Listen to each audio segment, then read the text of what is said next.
Hello students, कैसे हैं आप सब लोग। उम्मीद करती हूँ सब अच्छे होंगे और स्वस्थ होंगे। मैं Meena Rana ICT virtual class में आपका स्वागत करती हूँ। स्टूडेंट्स, हम पढ़ रहे हैं क्लास 7 की हिंदी। तो बसंत पाठ्य पुस्तिका के गद्य खंड से यहाँ पर हम चैप्टर पढ़ रहे थे नीलकंठ। महादेवी ब्रह्मा जी ने लिखा है ये। और ये जो नीलकंठ चैप्टर है ये उनके मोर का नाम है नीलकंठ। अब देखिए, जो नीलकंठ था वो उनके पास आया कैसे। तो वो जो है किसी दुकान से जो है छोटे बच्चे दो नीलकंठ और उसके साथ जो एक राधा नाम की मोरनी थी, उन दोनों मोर और मोरनी को अपने घर लेके आए थे। अभी तक जो हमने पढ़ा है। और जैसे ही वो अपने घर लेके आए थे तो उन्होंने कुछ दिन अपने रूम में उनको रखा।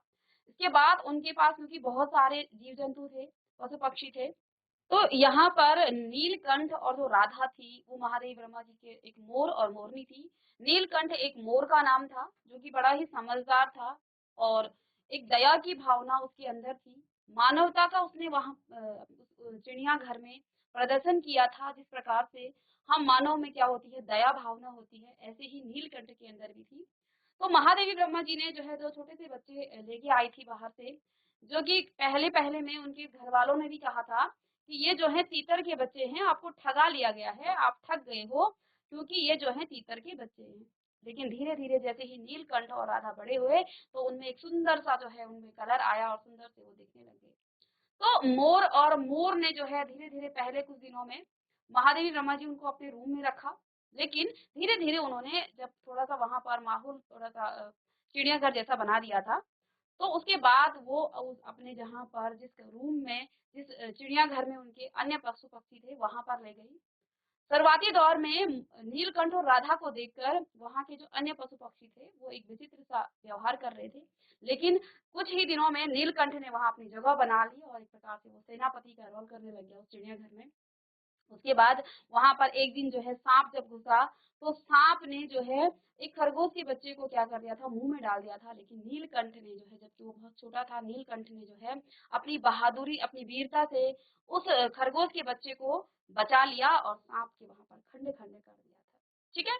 अब नीलकंठ जो है जो भी उनके घर आता था महादेव वर्मा जी के, तो सभी जो है नीलकंठ का जो सुंदर सा वो नाच करता था, नाचता था, उसको देखने चले जाते थे। और ऐसा करते करते जो है एक दिन फिर से जो है जब महादेवी ब्रह्मा जी उस दुकान पर गई जहां पर पशु पक्षी मिलते थे, तो वहां पर एक दूसरा पशु जो कि राधा की तरह थी। ठीक है। तो इसको हम यहाँ तक पढ़ चुके थे।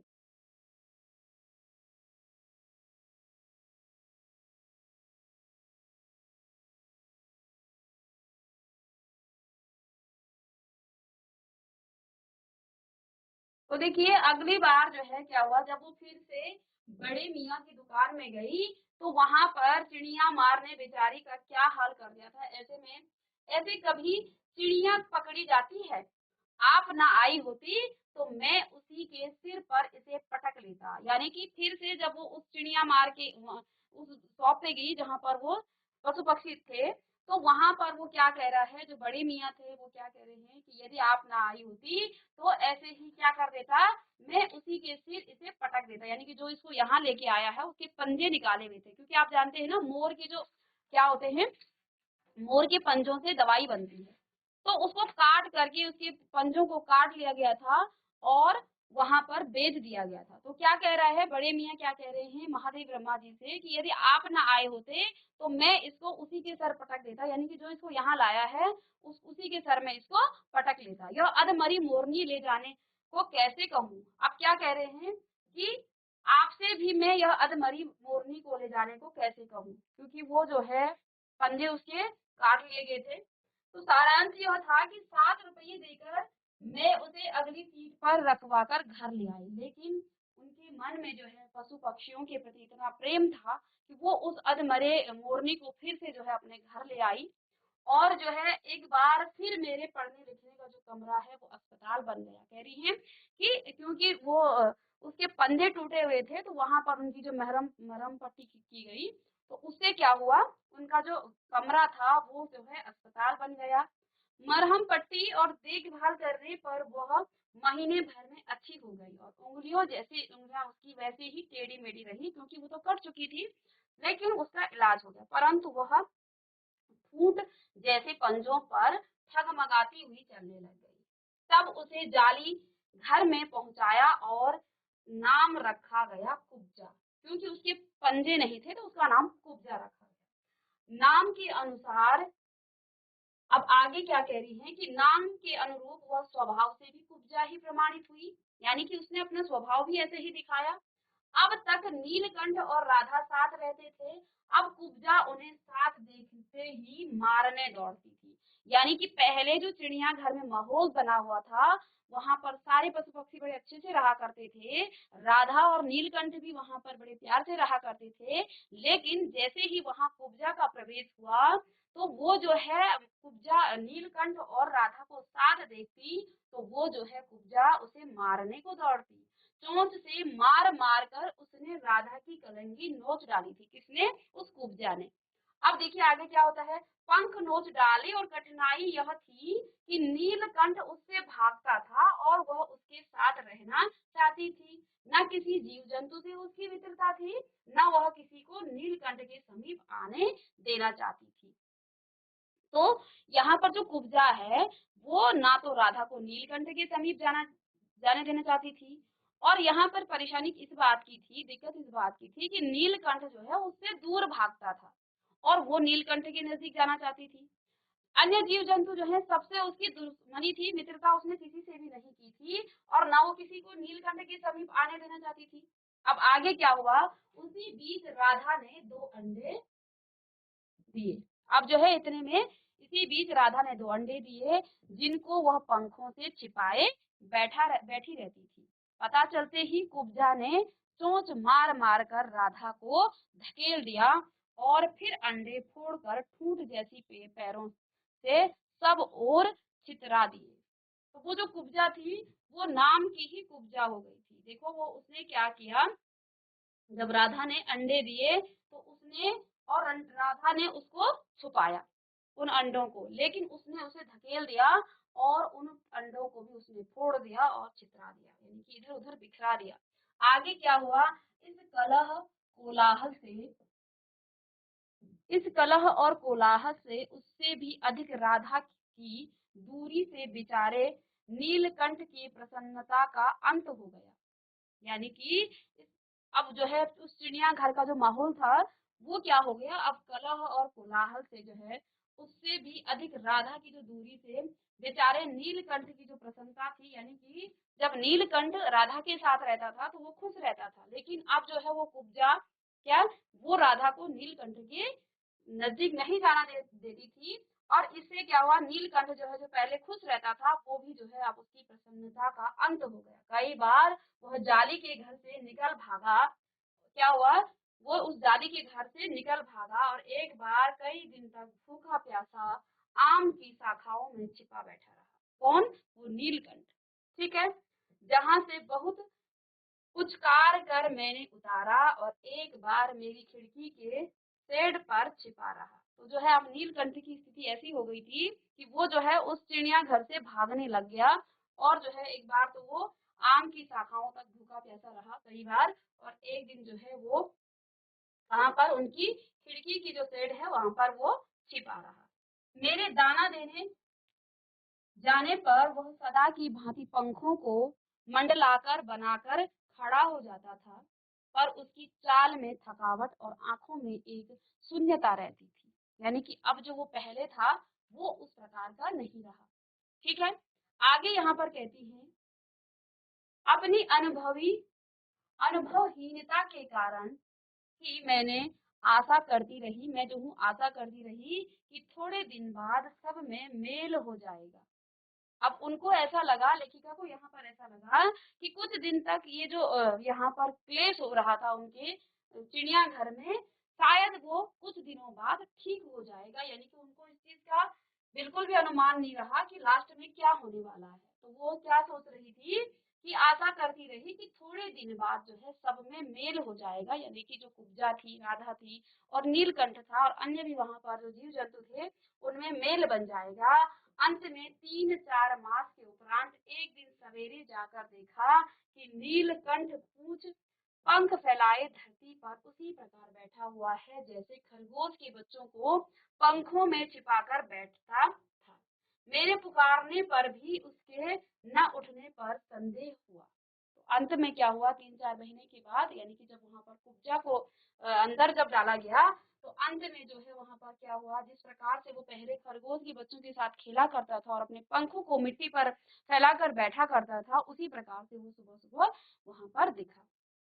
जब लेखिका ने नीलकंठ को पुकारा तो उसने कोई जवाब नहीं दिया, ना तो वो उठा वहां से। तो उनको जो है ना उठने पर संदेह हुआ। वास्तव में नीलकंठ मर गया। अब जो है नीलकंठ वास्तव में वहां पर मर गया था। क्यों का उत्तर तो अब तक नहीं मिला कि क्यों वो मरा। अभी तक जो है लेखिका को इसका उत्तर नहीं मिल पाया।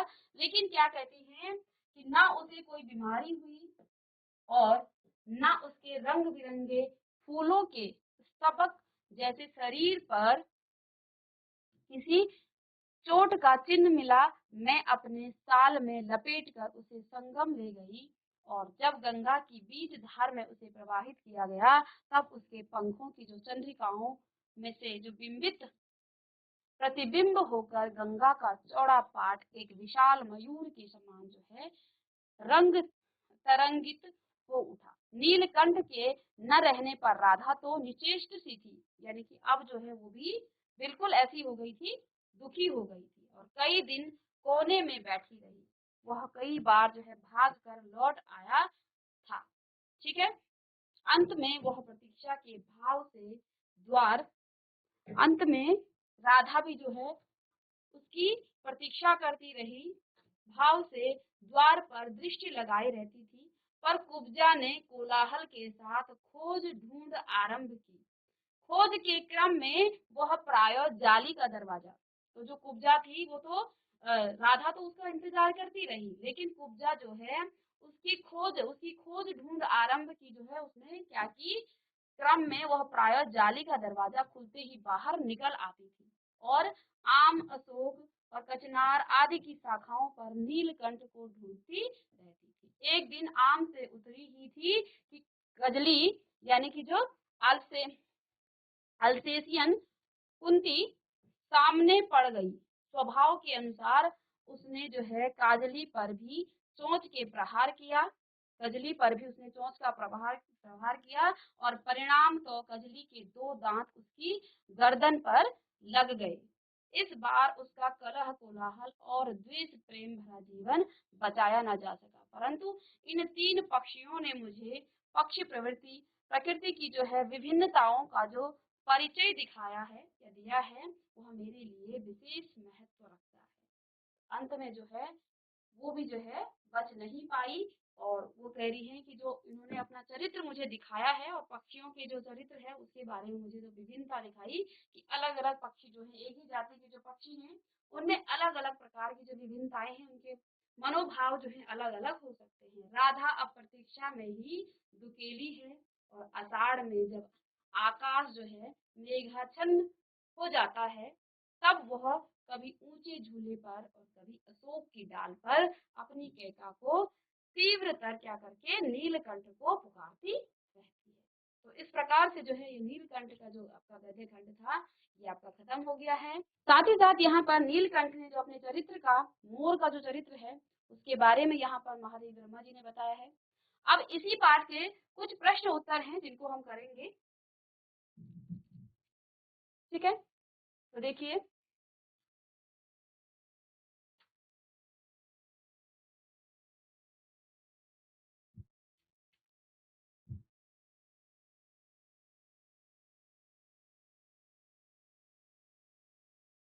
चलिए पहला प्रश्न है कि मोर मोर मोरनी के नाम किस आधार पर रखे गए थे। जो मोर और मोरनी थे उनका जो नामकरण किया लेखिका ने वो किस आधार पर किया। तो मोर की जो गर्दन नीली थी इसलिए उसका नाम लेखिका ने क्या लिख रखा था, नीलकंठ। जबकि मोरनी मोर के साथ साथ रहती थी, अतः उसका नाम राधा रखा गया था। जिस प्रकार से कृष्ण के साथ साथ साथ राधा चलती है, इसलिए क्योंकि वो हर बार किसके साथ रहा करती थी, वो मोर के साथ, नीलकंठ के साथ ही रहा करती थी, इसलिए लेखिका ने उसका नाम क्या रख दिया, राधा रख दिया। तो मोर और मोरनी के नाम किस आधार पर रखे गए थे, मोर की जो गर्दन है वो नीली थी इसलिए उसका नाम नीलकंठ रखा गया, और जो राधा थी यानी कि जिसका मोरनी थी उसका नाम राधा क्यों रखा गया, क्योंकि वो मोर के साथ साथ रहा करती थी। और आप जानते हैं कृष्ण के साथ जो चलती है, जो हमेशा कृष्ण के साथ रहती है, उसका नाम राधा है, इसलिए कवित्री ने यहाँ पर मोरनी का नाम क्या रखा, राधा रखा। ठीक है, तो इस प्रश्न का उत्तर लिख लेंगे कि मोर की गर्दन नीली थी इसलिए उसका नाम नीलकंठ रखा गया, जबकि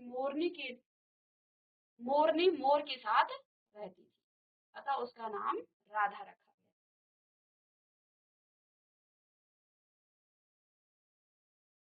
चलिए जल्दी से नोट डाउन करेंगे।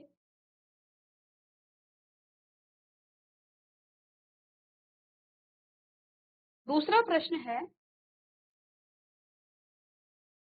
चलिए दूसरा प्रश्न है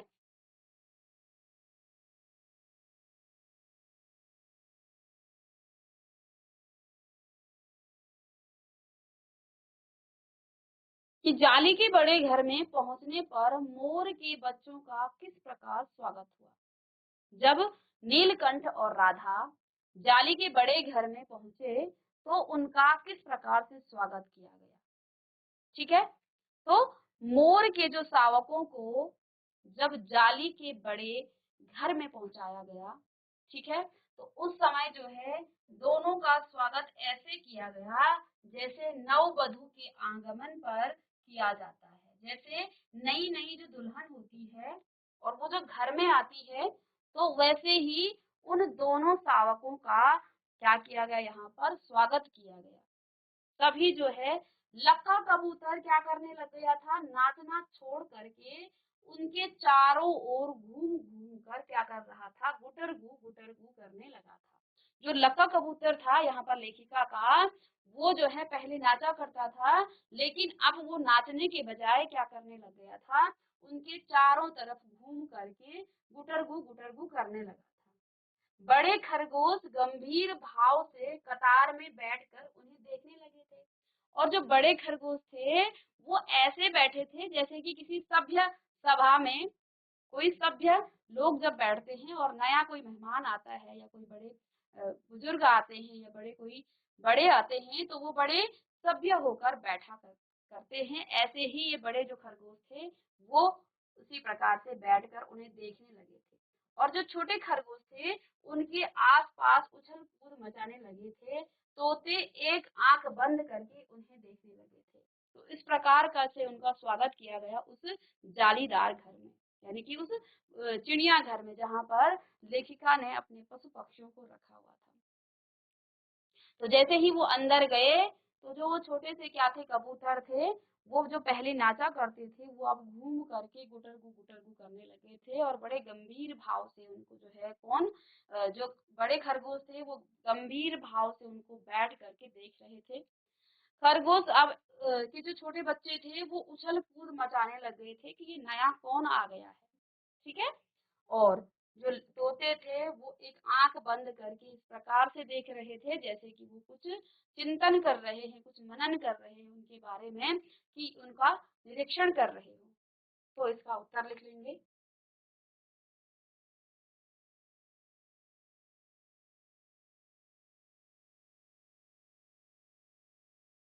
अच्छा आगे देखिए, इस आंदोलन की रागिनी में बेमेल स्वर कैसे बज उठा, वाक्य किस घटना की ओर संकेत कर रहा है।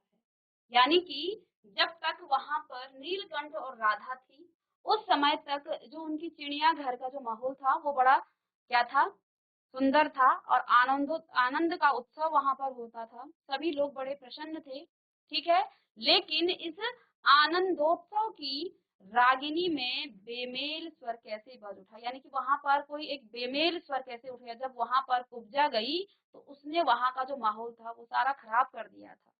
तो यहाँ पर प्रश्न क्या पूछा गया है कि इस आनंदोत्सव की रागिनी में बेमेल स्वर कैसे बज उठा, वाक्य किस घटना की ओर संकेत कर रहा है।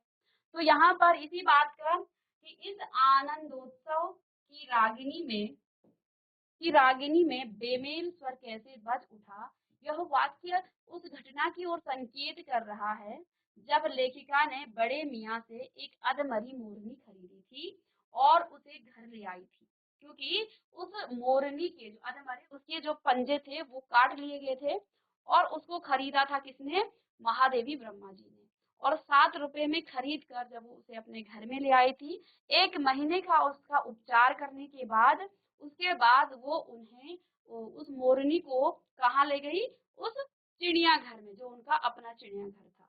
लेकिन वहां पर और उसका नाम कुब्जा रखा। कुब्जा इसलिए रखा था क्योंकि उसके जो पंजे थे वो कट चुके थे और वो अपनी ठूठी से ही चला करती थी। लेकिन उसे नीलकंठ और राधा का साथ रहना नहीं भाया और वह नीलकंठ के साथ रहना चाहती थी, जबकि नीलकंठ उससे दूर भागता था। कुब्जा ने राधा के अंडे तोड़कर बिखेर दिए। इससे नीलकंठ की जो प्रसन्नता का अंत हो गया था, क्योंकि राधा से दूरी बढ़ गई थी और कुब्जा ने नीलकंठ के शांतिपूर्ण जीवन में ऐसा कोलाहल मचाया था कि बेचारे नीलकंठ का अंत ही हो गया था, क्योंकि उसके अंत का भी पता नहीं चला कि वो मरा तो मरा कैसे। ठीक है ना? ना तो उसे चोट लगी थी और ना ही वो बीमार था।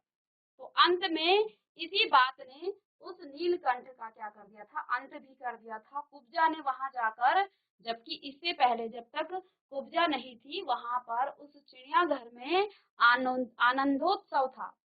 ठीक है ना? सभी चिड़िया, सभी पशु पक्षी वहां पर खुश थे।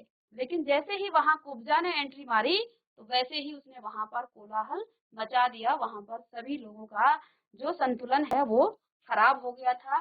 नीलकंठ और राधा जो है एक दूसरे से अलग हो गए थे और साथ ही साथ वहां पर लास्ट में जो है नीलकंठ ने जो है अपने प्राण त्याग दिए थे। तो इसको जल्दी से आप नोट डाउन कर लेंगे।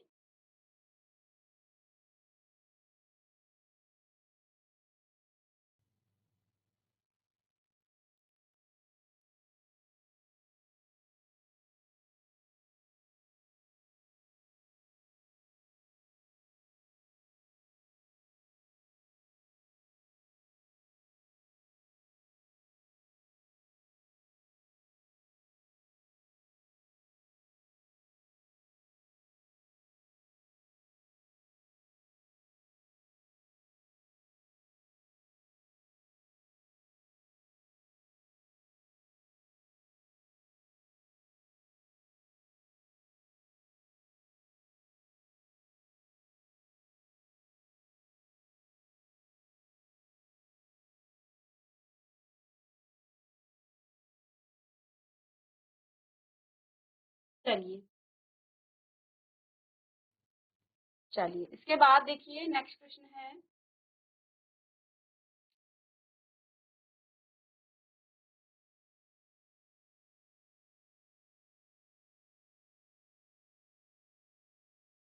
प्रश्न नंबर 3 है।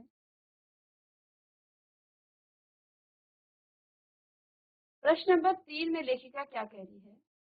लेखिका को देखिए, प्रश्न आगे पीछे हो गए हैं, आप प्रश्नों को कोई बात नहीं है, सीक्वेंस ठीक कर लेंगे। लेखिका को नीलकंठ की कौन सी चेष्टाएं बहुत भाती थी? ठीक है, तो नीलकंठ जो कि मोर था, लेखिका को उसकी कौन कौन सी जो चेष्टाएं थी वो बहुत भाती थी।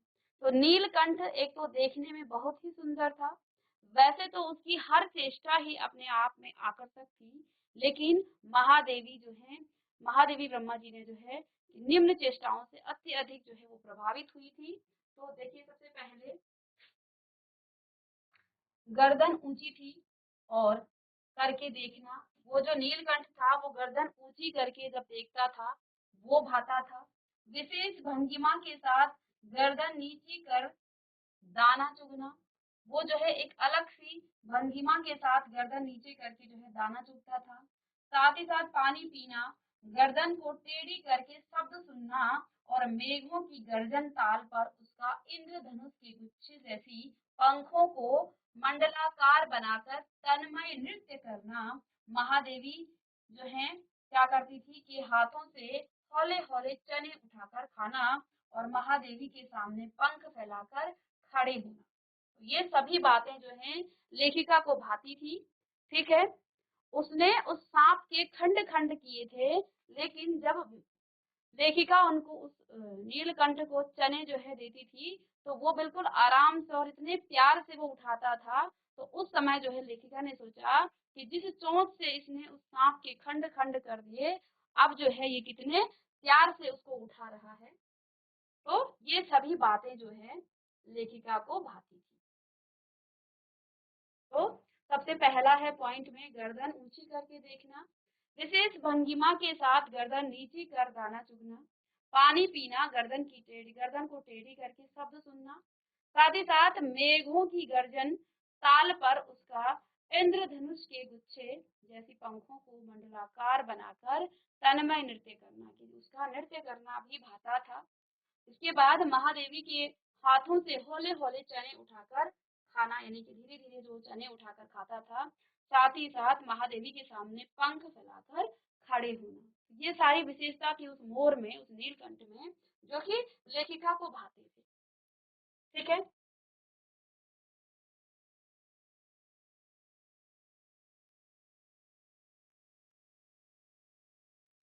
तो प्रश्नों का थोड़ा-सा क्रम आगे-पीछे हो गया है, तो आप प्रश्नों को कर लेंगे।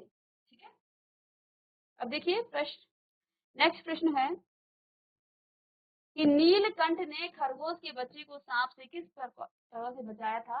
इस घटना के आधार पर नीलकंठ के स्वभाव की विशेषताओं का उल्लेख कीजिए।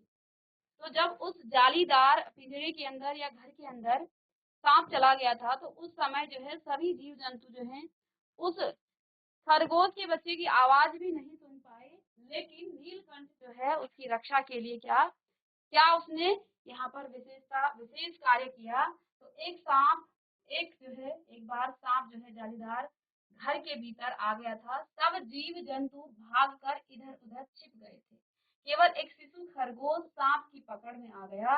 सांप ने उसे निगलना चाहा और उसका आधा पिछला शरीर मुंह में दबा लिया था। नन्हा खरगोश धीरे धीरे ची ची कर रहा था। सोए हुए नीलकंठ ने दर्द भरी व्यथा सुनी तो वह अपने पंख समेटता हुआ झूले से नीचे आ गया था। अब उसने बहुत सतर्क होकर सांप के फन के पास पंजों से दबाकर और फिर अपनी चोंच से इसके इतने प्रहार किए कि वह जो है अधमरा हो गया था, और फन की पकड़ ढीली होते ही खरगोश का बच्चा मुख से निकल गया था। इस प्रकार नीलकंठ ने खरगोश के बच्चे को सांप से बचाया, और इस घटना के आधार पर नीलकंठ के स्वभाव को की निम्न विशेषताएं उभर कर आती है। ठीक है?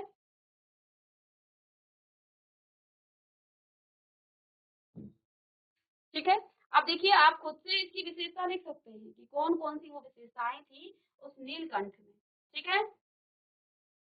साथ ही साथ यहाँ पर एक अंतिम प्रश्न है। तो लास्ट प्रश्न है, जालीदार में रहने वाले सभी जीव जंतु जो है एक दूसरे के मित्र बन गए थे, पर कुब्जा के साथ ऐसा संभव क्यों नहीं हुआ था? तो कुब्जा थी जो लास्ट में जो मुरली आई थी, वो जो है सबके साथ दुश्मनी रखा करती थी। तो ऐसा उसके साथ ऐसा संभव क्यों नहीं हो पाया? जाली घर में रहने वाले सभी जीव जंतु एक दूसरे के मित्र बन गए, पर कुब्जा के साथ ऐसा संभव नहीं हो पाया, क्योंकि कुब्जा किसी से मित्रता करना नहीं चाहती थी। वह सबसे लड़ती थी और उसे केवल नीलकंठ के साथ रहना पसंद था। वह और किसी को उसके पास नहीं जाने देती थी। किसी को उसके पास देखते ही वह चोंच से मारकर मारना शुरू कर देती थी। ठीक है ना? तो यहाँ पर इसी के साथ आपका जो नीलकंठ है वो आपका खत्म हो गया है। साथ ही साथ इसके और भी जो प्रश्न उत्तर हैं, गद्य खंड को पढ़ करके आप इसके प्रश्नों को कर लेंगे। मिलते हैं नेक्स्ट लेक्चर में, तब तक के लिए thank you and have a nice day.